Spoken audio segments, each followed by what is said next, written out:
Yesterday is history, tomorrow is a mystery, today is a gift of God, which is why we call it the present. If we find ourselves with a desire that nothing in this world can satisfy, the most probable explanation is that we were made for another world. All God does is watch us and kill us when we get boring. We must never, ever be boring. Chance is perhaps the pseudonym of God when he does not want a sign. Prayer is not asking. It is a longing of the soul. It is daily admission of one's weakness. It is better in prayer to have a heart without words than words without a heart.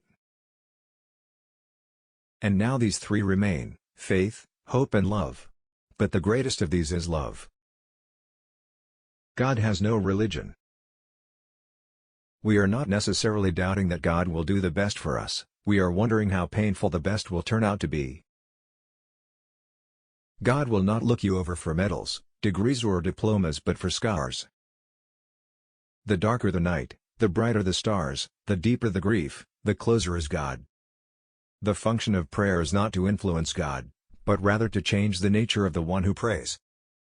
Silence is the language of God, all else is poor translation.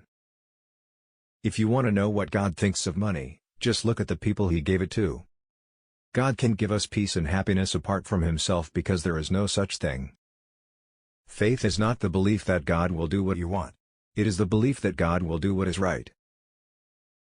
To love another person is to see the face of God. God doesn't require us to succeed, he only requires that you try. Sometimes God allows what he hates to accomplish what he loves. There are people in the world so hungry, that God cannot appear to them except in the form of bread. God allows us to experience the low points of life in order to teach us lessons that we could learn in no other way.